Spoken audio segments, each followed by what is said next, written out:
శాతవాహనుల అడ్మినిస్ట్రేషను ఈ పక్క పడమరన కదియవాడ్, గుజరాత్లోని మాళ్వా, రాజ్పుటానాల నుంచి ఆ పక్క నర్మదా నది వరకు, ఈ పక్క నర్మదా నది వరకు, ఆ పక్క ఇంచుమించు మహారాష్ట్ర వరకు, ఈ పక్క తమిళనాడు బోర్డర్ వరకు 3 సముద్రాల నీళ్లు అతని గుర్రాలు తాగేవట.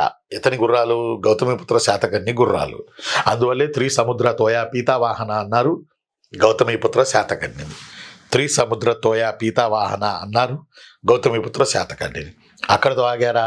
యజ్ఞశ్రీ శాతకర్ణిని ఏమన్నారు? త్రిసముద్రాధిపతి అన్నారు.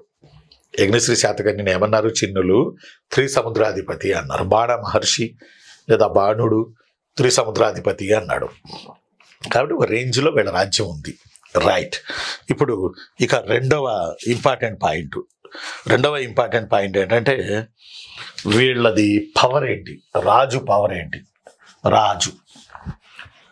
రాజు శాతవాహన రాజు పవర్ అని మనం చెప్పే కన్నా ఇతను సుప్రీం పవర్. శాతవాహన రాజుకి సంబంధించిన వ్యాఖ్యానాలలో ఈ క్రింది వానిలో సరికానిది గుర్తించండి, ఈ క్రింది వానిలో సరైనది గుర్తించండి అని అడగవచ్చు.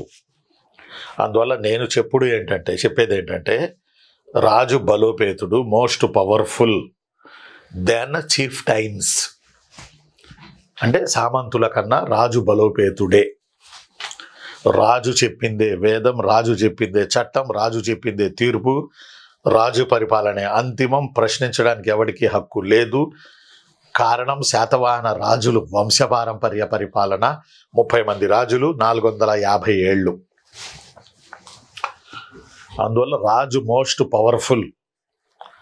But power is distribution between king and chieftains. This point very very important for your examination point of view.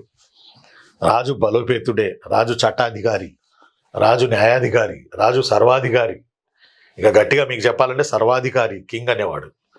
కానీ ఇతను తన పవర్ని పంచుకున్నాడు. ఎందుకనగా విశాలమైన రాజ్యం. ఈ రోజులాగా చిటుకున అక్కడ జరిగితే చటుకున ఇక్కడ తెలియడానికి సమాచార సాధనాల్లాగా ఆ రోజుల్లో లేవు. అందువల్ల రాజు అనేవాడు మహారాష్ట్రలో పాలించాలా, కొన్ని ఏరియాలు తమిళనాడు వెళ్ళాలా, కొన్ని ఏరియాలు ముఖ్యంగా ఆంధ్ర మొత్తం వెళ్ళాలా, కర్ణాటక వెళ్ళాలా, మహారాష్ట్ర వెళ్ళాలా, తెలంగాణ వెళ్ళాలి, తెలంగాణ మొత్తం వెళ్ళాలి. ఇన్ని ప్రాంతాల పరిపాలన రాజు అనేవాడు చేయాలని అంటే ఒక్కడి వల్ల కాదు. ఆ రోజుల్లో ఇవి లేవుగా, సమాచార సంబంధాలు లేవు, ఇన్ఫర్మేషన్ లేదు. అందువల్ల సామంతులను వీళ్ళు పెట్టుకుని వాళ్ళను కూడా తమతో సమానంగా చూశారు. చాలామంది సామంతుల్ని సమానంగా చూడరు.